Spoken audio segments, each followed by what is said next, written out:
আসসালামু আলাইকুম। বিকেলের নাস্তার জন্য তৈরি করে দেখাচ্ছি ফুলকপির পাকোড়া।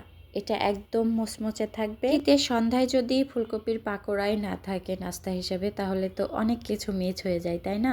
চলুন রেসিপিটা দেখে নেওয়া যাক। প্রথমে আমি একটা ফুলকপি নিয়ে ছোট ছোট করে এইভাবে ফুলগুলো আলাদা করে নিচ্ছি। এই ফুল থেকেও আমি আবার এর থেকে ছোট করব, তারপরে মাঝখান থেকে আবার এই ফুলগুলো কেটে একটু ছোট করে নিচ্ছি, ঠিক এইভাবে। এখন আমার সবগুলো কাটা হয়ে গেছে। এখন আমি কড়াইতে পর্যাপ্ত পরিমাণ পানি দিয়ে 1 চামচ মতন লবণ দিয়ে পানিটা একটু বলক চলে আসলে ফুলকপিগুলো দিয়ে দিব। এরকম গরম পানির মধ্যে ফুলকপি দিলে এর মধ্যে কোনো রকম পোকা থাকলে বেরোয় যাবে, আর এটা হালকা একটু নরম হয়ে যাবে, সেদ্ধ হয়ে যাবে, ভালো হবে। তারপরে এটা ঠান্ডা হতে থাক, পরবর্তী স্টেপ তৈরি করি। এখানে নিয়ে নিয়েছি 1.5 চামচ আটা আর 1 চামচ মতন কর্নফ্লাওয়ার দেওয়ার জন্য এটা খুব সুন্দর মচমচে হবে।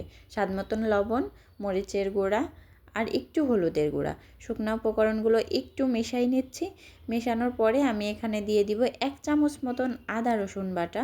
কেউ চাইলে আদা রসুনটা স্কিপ করতে পারেন, তবে দিলে খুব বেশি মজা হয়।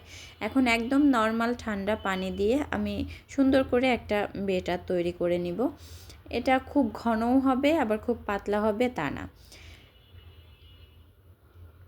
দেখে নিশ্চয়ই বুঝতে পেরেছেন, ঠিক এইভাবে হবে। এখন আমার যেই সিদ্ধ করা ফুলকপিগুলো এর মধ্যে দিয়ে আমি একটু ভালোভাবে মাখায় নিতে হবে। ফুলকপি এমনিতেই নরম, তারপরে আমি যদি খুব তাড়াহুড়ো করে মাখাতে যাই আর তারপরে আবার সেদ্ধ করে নেওয়া, তাহলে ভেঙে যেতে পারে। সেজন্য খুবই আস্তে করে আমি সুন্দর করে মাখাই নিয়েছি। মাখানো হয়ে গেলে এর থেকে আমি তুলে আলাদা একটা প্লেটে রেখে দিচ্ছি। রেখে দেওয়ার পরে এখন আমি উপর দিয়ে কিছু কর্নফ্লাওয়ার ছিটাই দিচ্ছি, যাতে এটা আরও খুব সুন্দর মচমচে হয়। এখন চুলাইতে একটা কড়াই বসাই দিয়ে পর্যাপ্ত পরিমাণ তেলটা একদম লো আছে তেলটা গরম করে নিব। তারপরে একে একে ফুলকপিগুলো আমি দিয়ে দিচ্ছি।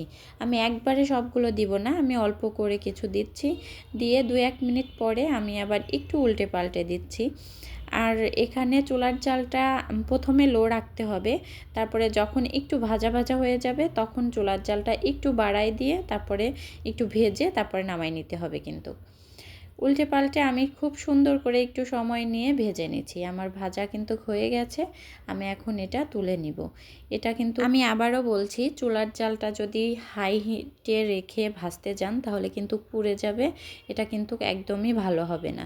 দেখুন দেখতে মাশাআল্লাহ খুব সুন্দর হয়েছে কিন্তু, তাই না? এটা খেতে গেলে তখন মনে হবে না যে শুধু বেসন খাচ্ছি, এটা কিন্তু বেসন ছাড়া খুব মজার একটা খাবার। হয়ে গেছে, আমি সবগুলো উঠাই নিয়েছি। দেখুন ঠিক এইভাবে হয়ে গেছে। সবাই ভালো থাকবেন। আল্লাহ হাফেজ।